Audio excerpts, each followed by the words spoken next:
रानी अपने माता पिता की बहुत लाडली थी। 3 बड़े भाइयों की बहन थी। कोई भी चीज मांगने पर उसी वक्त सामने हाजिर हो जाती। पूरे घर में रौब था उसका। पूरे परिवार और नौकरों पर राजकुमारी की तरह हुक्म चलाती थी रानी। स्कूल में भी पूरा रौब था उसका। बड़े घर की लाडली जो थी वह। ऐसे ही उसने कॉलेज में दाखिला लिया। उसके ठाठ बाट, बड़ी गाड़ी में आना जाना, हर दिन नया फैशन देखकर हर कोई उससे दोस्ती करना चाहता था। थोड़े ही दिनों में उसके बहुत से दोस्त बन गए। पूरे कॉलेज में उसकी अपनी ही एक पहचान थी। इन दिनों उसके घर एक रिश्ता आया। खानदानी लोग थे और पापा की पुरानी जान पहचान थी उनके साथ। रानी के साथ कोई जबरदस्ती नहीं थी, पर रानी ने फिर भी हाँ कर दी, क्योंकि वह अपने परिवार से बहुत प्यार करती थी। वह जानती थी कि वह लोग उसका अच्छा ही सोचेंगे। लड़के का नाम राजा था। राज काफी पढ़ा लिखा और समझदार लड़का था। ससुराल वाले भी बहुत अच्छे थे। ससुराल में रानी की जगह वैसी ही थी जैसी कि मायके में। कोई भी कार्य रानी की सलाह के बिना नहीं होता था। सबकी लाडली बहू बन गई थी वह। फिर उसके घर एक बेटे का जन्म हुआ। राजा को जान से प्यारा था। पोता पाकर ससुराल वाले तो फूले नहीं समाते थे। रानी कभी कभी सोचती कि उसकी किस्मत कितनी अच्छी है। उसका हर अपना उसे कितना प्यार करता है। चाहे जीवन में कैसा भी समय आए, मेरे अपने हमेशा मेरे साथ हैं, मैं कभी अकेली नहीं हो सकती। कितनी खुशकिस्मत हूँ मैं। पर शायद रानी की खुशियों को उसकी अपनी ही नज़र लग गई थी। एक दिन वह मायके जाने की जिद कर बैठी।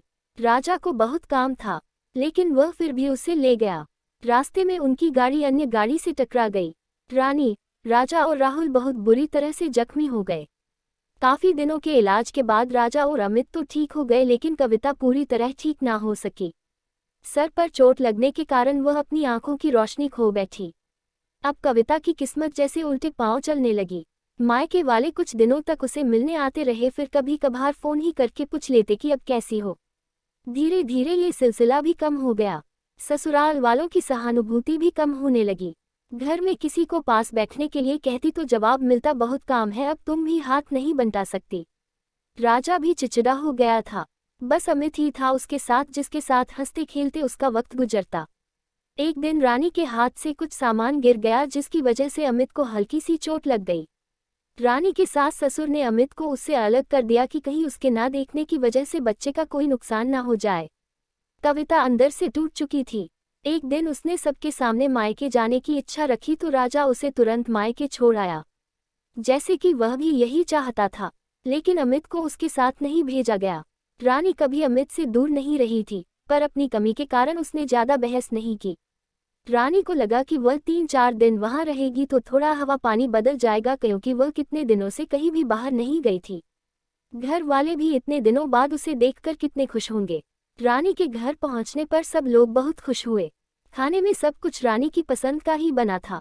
उसने अपने मम्मी पापा और भाई भाभीयों से दिल खोलकर बातें की। उनके छोटे छोटे बच्चे भी बुआ के साथ घुल मिल गए थे। रात को सोने के वक्त जब वह कपड़े बदलने लगी तो उसे पता चला कि उसका बैग तो बहुत भरा हुआ था। वो सब समझ गई। वह बहुत उदास हो गई।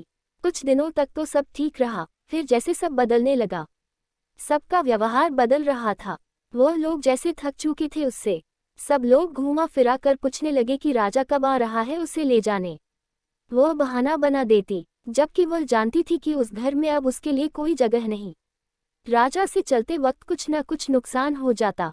थोड़ी बहुत टोकाटाकी उसे सुनाई देती, वो टाल देती। एक दिन उसके हाथ से लगकर एक कीमती फूलदान टूट गया।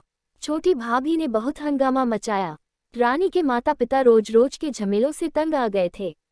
उन्होंने राजा को खुद से फोन कर दिया। राजा रानी को अपने घर ले गया।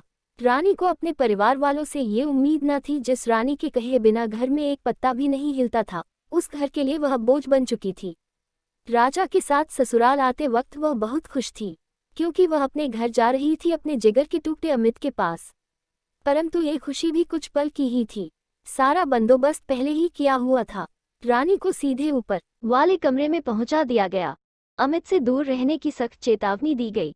एक कामवाली लता को उसकी जिम्मेदारी सौंपी गई, जो उसके खाने पहनने जैसी जरूरतों का ध्यान रखती। रानी ज्यादातर चुप ही रहती। कभी कभी कामवाली लता से थोड़ा बतिया लेती, उसके जरिए अमित का पता चल जाता। सबकी लाडली बेटी और बहू सबके लिए लाडली से बोझ बन चुकी थी।